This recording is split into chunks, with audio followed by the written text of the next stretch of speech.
Hello and welcome. This is your Funky Honky with Let's Play. I'm snowed in today and taking a break from shoveling. Jade Empire Special Edition.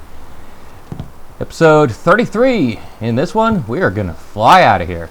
Are you ready to go back to Tien's Landing now? I know a nice, safe landing place just outside of town. Very unlikely we'll crash. Very unlikely. I don't want your help. But you need my help. The dragonfly is truly marvelous, but I am sure you're going to take her into combat. She'll be injured, and you'll need someone to fix her. And of course, when you get the inscrutable power source, someone has to actually put it in the dragonfly. Nobody else can do it. Fine. Just remember who is in charge. Oh, I will. I promise. I just want to take care of your marvelous dragonfly. Okay, let's get out of here. Ha ha! Everybody on board! The marvelous dragonfly is about to take flight! And we get a new technique. It's called shrieking something, and it's basically a homing missile. Very handy.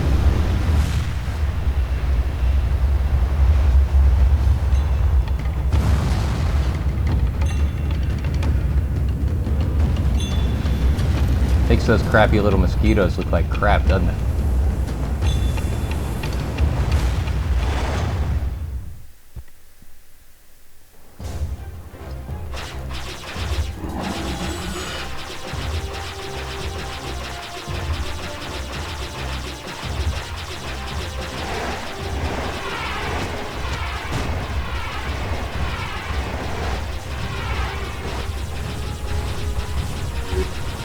Yay, machine gun, no more clicking.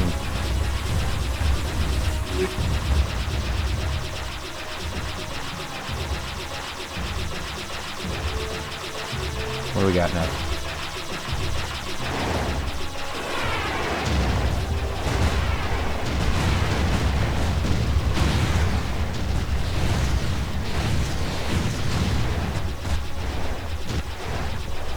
And three-way!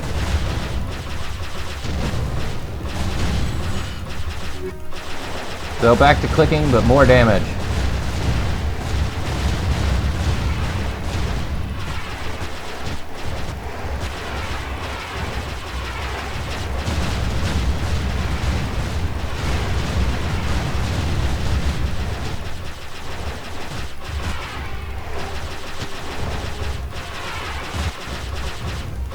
Is that it? Yep. Mission complete. I think I might have killed just about every single enemy that time.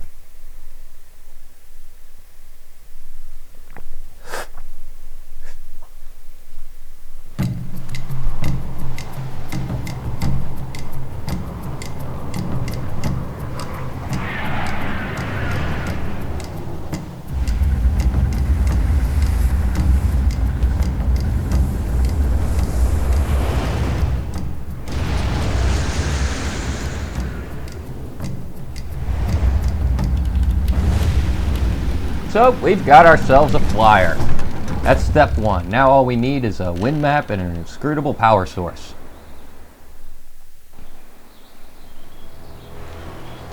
This new flyer seems nicer than the one we took from Gal the Lesser. Although, I'm really only judging by how shiny it is. A poor guess, I'm sure.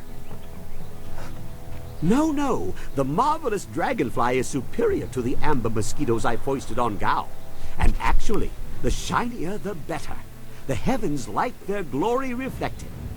A shame I can't leave it on the ground for all to see, but I'm not going through all this just to have it stripped to the frame by local brats. I'll call it back if we need it. I want that machine handy, Kang. Just land it. I will return it whenever you wish to make use of it, don't worry. It is just simpler to have it out of the way when not in use. How do you control it from this distance? Well, it's much like the dilemma of the centipede. If he relaxes and lets things happen, he can walk naturally all day long, his 100 legs not missing a step. But if he thinks too hard about the complexity of what he's doing, those legs might crash into the tea house and kill everyone. A valuable lesson.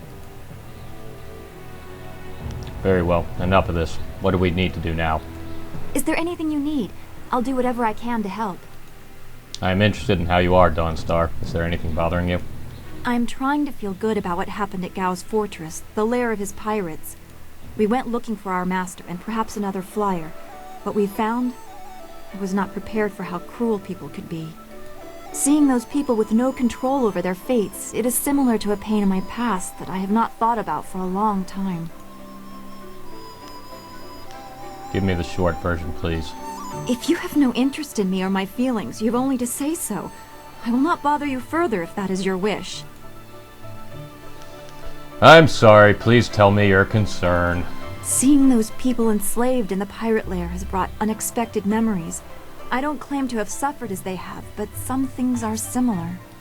One of the only things I know about myself is that on the morning I was born, the sky was red, like distant mountains were on fire. Perhaps it was dirge burning, as Zeus said. I believe it was an ill omen, and that stigma is why my abilities became a burden. That's why I must have been left at the school. To be subject to the whims of someone else just because of what you are, be you slave or outsider. Yes, I know that well. Their slavery was enforced by bars. Yours seems self-inflicted. I already said I'm not drawing a direct comparison. I know full well that there is a difference between being shunned and being imprisoned. However, they can take cold comfort in being able to see the bars holding them. No one was pretending they are anything but slaves. When people find out about my abilities, I make them uncomfortable, but no one says it aloud.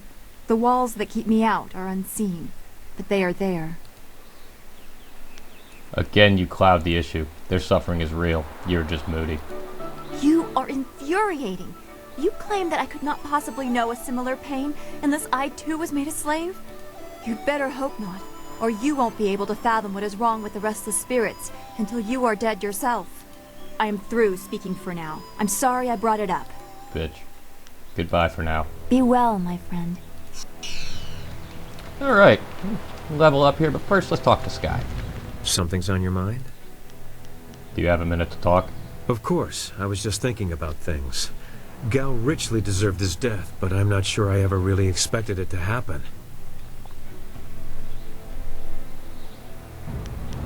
You're not going to fall into a depression on me, are you? Why? Because we have succeeded at a goal that I've been working towards for 3 years? I just want you focused. We have a long road ahead of us. Fair enough. Don't worry. I know what lies ahead. I tracked my daughter's killer for 3 years, after all. How did you track Gao? Gao's slavers took my daughter, Pin Mei, and I was able to follow them.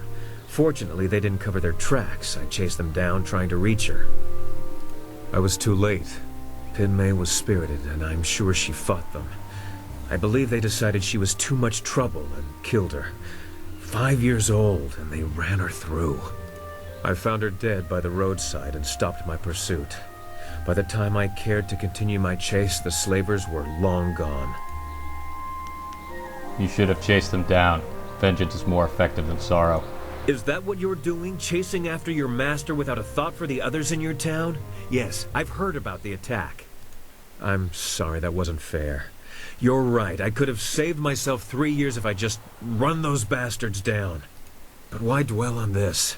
Gao is dead, and perhaps Pin Mei has found some peace. That's what really matters. That and what we still have to accomplish. Are you going to whine about your daughter every time I talk to you? That wasn't my intent. I don't even remember how we got onto the subject of Pin Mei. I almost never talk about her, and then I open up to you and you throw it in my face. Let's just forget it and get on with what we're doing. Punk, that's all I need from you. Always happy to help. How about you, Zoo? You got anything you want to talk about? Yes. Is there something?